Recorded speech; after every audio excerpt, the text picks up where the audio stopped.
Good morning dear students. बेटा previous class में हमने पढ़ा था कि किस प्रकार से पहले क्वेश्चन में हमें बताया गया था कि अगर इंग्लैंड में इंडस्ट्रियल रिवॉल्यूशन नहीं होता तो उसका क्या परिणाम होता। सेकंड क्वेश्चन में हमने पढ़ा था बेटा कि क्यों जो वनवासी हैं और जो आदिवासी हैं उन्होंने ब्रिटिशर्स का विरोध किया। और थर्ड क्वेश्चन में हमने पढ़ा कि किस प्रकार से जो अंग्रेज़ों ने भूमि व्यवस्था लागू की थी उससे किसान और जो एग्रीकल्चर है, जो खेती है, वो दोनों बर्बाद क्यों हो गए। ठीक है बेटा। Now we learn next class. देखिए अब नेक्स्ट क्लास में हम पढ़ेंगे बेटा आपके एमसीक्यू क्वेश्चन। पहला क्वेश्चन है बैटल ऑफ प्लासी। बैटल यानी लड़ाई, ऑफ यानी काके की, प्लासी यानी प्लासी की। प्लासी की लड़ाई टुक प्लेस इन कब घटित हुई।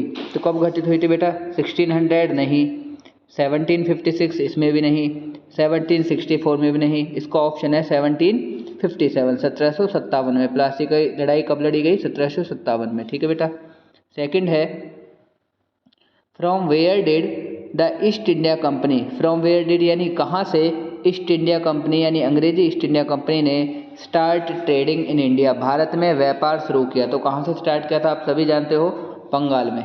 ठीक है। Indigo was used. Indigo was used यानी इंडिगो का प्रयोग किया जाता था। इंडिगो कहते हैं बेटा नील का। नील का प्रयोग कहाँ किया जाता था यानी किस लिए किया जाता था? तो वो डाइंग क्लॉथ्स, कपड़ों को रंगने के लिए। ठीक है।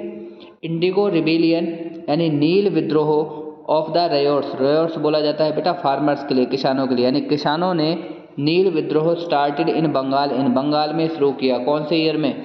मार्च 1850 नहीं, मार्च 1853 में भी नहीं, और इसका आंसर है बेटा मार्च 1859, मार्च 1859 में। ठीक है। नेक्स्ट है बेटा ईस्ट इंडिया कंपनी यानी ईस्ट इंडिया कंपनी को गॉट दीवानी ऑफ बंगाल, बंगाल की दीवानी मिली बिहार एंड उड़ीसा, बिहार और उड़ीसा की भी इन ब्लैंक एडी। कौन से ईयर में मिली थी? 1765 में। आपने ये क्वेश्चनों में भी पढ़ा है।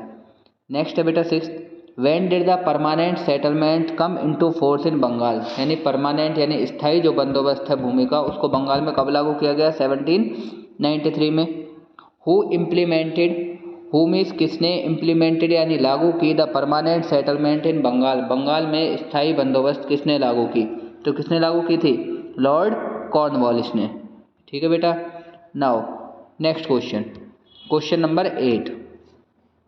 महलवारी सेटलमेंट यानी महलवारी व्यवस्था जो लागू की गई थी 1822 में, इम्प्लीमेंटेड बाय, वो किसके द्वारा लागू की गई? वो की गई बेटा होल्ट मैकेंजी, होल्ट मैकेंजी के द्वारा। मुनरो सिस्टम यानी मुनरो व्यवस्था और रैयतवारी सिस्टम, मुनरो सिस्टम और रैयतवारी सिस्टम दोनों एक ही हैं। ठीक है। वाज इम्प्लीमेंटेड इन, वो कहाँ पर लागू की गई? ठीक है। तो वो कहाँ पर लागू की गई? साउथर्न इंडिया यानी दक्षिणी भारत में। हु वाज कॉल्ड रैयत यानी रैयत किसको कहा जाता था? अभी बताया था मैंने, रैयत किसको कहा जाता था? फार्मर्स को। नेक्स्ट है द एजेंट्स यानी एजेंट हु कलेक्टेड, जो इकट्ठा किया करते थे द रेंट कर को फ्रॉम द प्लांटर्स। प्लांटर्स होते हैं बेटा प्लांटेशन करने वाले यानी बागान खेती करने वाले, यानी बागान मालिकों से वर कॉल्ड, जो बागान मालिकों से जो एजेंट कर इकट्ठा किया करते थे उनको क्या कहा जाता था? गुमास्ते। ठीक है। नेक्स्ट है who was the first European, पहला यूरोपियन कौन था? टू रीच इंडिया, जो भारत पहुंचा बाई सी रूट, समुद्र के रास्ते। पिछले लेसन में भी हमने पढ़ा था, कौन था वो? Vasco D gamma.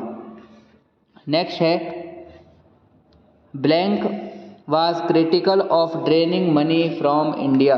Critical means कहता है आलोचना, ठीक है, या आलोचक थे। ऑफ ड्रेनिंग इंडिया यानी धन निकासी के, फ्रॉम इंडिया भारत से, भारत से धन निकासी की आलोचना किसने की? किसने की थी? थॉमस मुनरो ने नहीं, दादा भाई नेहरूजी एंड रमेश चंद्र दत्त, दादा भाई नेहरूजी ने और रमेश चंद्र दत्त ने। ठीक है बेटा। नेक्स्ट क्वेश्चन है द ऑथर यानी लेखक ऑफ द बुक, किताब के टाइटल जिसका शीर्षक है poverty and un British rule in India was, यानी एक किताब है poverty and un British rule, वो किताब लिखी किसने है? किसने लिखी है वो? दादा भाई नेहरूजी ने। नेक्स्ट है what was the name, what यानी क्या, वाज मीन्स था, नेम यानी नाम, गिवन यानी दिया गया, टू द रोड, रोड को, फ्रॉम दिल्ली टू कलकत्ता, जो दिल्ली से कलकत्ता के लिए था, बाय द ब्रिटिश, अंग्रेज़ों के द्वारा, यानी अंग्रेज़ों के द्वारा दिल्ली से कलकत्ता जाने वाले रोड को क्या नाम दिया गया? गोल्डन बर्ड भी नहीं, उसको नाम दिया गया था बेटा ग्रैंड ट्रंक रोड, और जिसकी शॉर्ट फॉर्म है जीटी रोड, यानी जीटी रोड की फुल फॉर्म अगर कोई पूछने लगे तो क्या है उसका मीन? Grand trunk road. ठीक है बेटा, ये MCQ क्वेश्चन आपको लिखने भी हैं और याद भी करने हैं। If you have any problem then discuss me. ठीक है, ओके, थैंक यू।